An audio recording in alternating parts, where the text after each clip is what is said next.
বক্তা বিড়ি সিগারেট খায়, নাম বলবো না, আপনারা বলেন তাদের অনেকে ভক্ত আছে এখানে, যাই হোক বাপ, এই তো খিচুপিট পাড়াগানের বাড়ি, অন্য কোনো দূরের কথা বলিনি, এটা আমার জেলা তো, এই জন্য বলছি বাপ, এক নাম্বার সে আলেন কিনা, শুধু ডিগ্রি থাকলে হবে না, তার আমল আছে কিনা, তার আমল আছে কিনা, পাঁচ ওয়াক্ত নামাজ পড়ে না, এই রমজান মাসে রোজাই রাখে না অনেকে,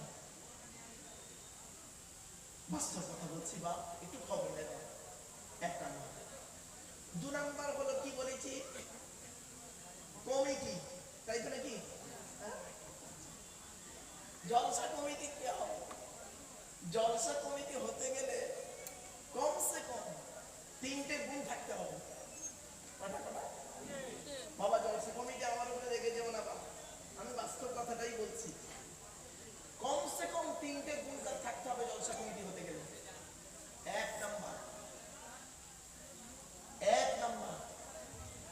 সৎ হতে হবে। কি বললাম? আচ্ছা সৎ কাকে বলে? দাড়ি রাখলে সৎ, নামাজ পড়লে সৎ, মাথায় টুপি দিলে সৎ না, টোটালটা মিলে হলো সৎ। একটা গুরুত্বপূর্ণ কথা বলতে শুনে নিন, আপনি পার্সেন্টেজ করবেন, আপনি স্বামী হিসাবে কতটা ভালো, ভাই হিসাবে কতটা ভালো,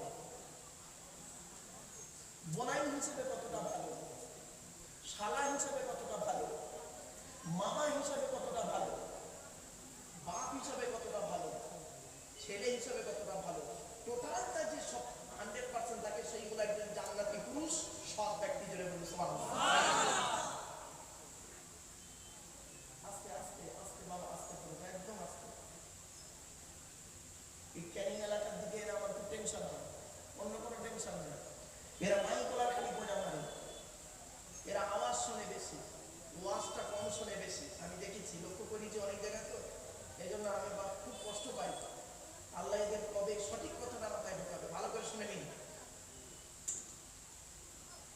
আপনি স্বামী হিসেবে খুব ভালো লোক, বইয়ের কাছে খুব ভালো, কিন্তু বাপ হিসাবে আপনি একদম জঘন্য, বুঝতে পারলেন না? ছেলেদের হক মেরেছেন। ভাই হিসাবে আপনি একজন জঘন্য, ভাইয়ের হক মেরেছেন, আপনি কিন্তু সঠিক মানুষ হতে পারলেন না। আমার ওয়াজ বুঝতে পারছেন?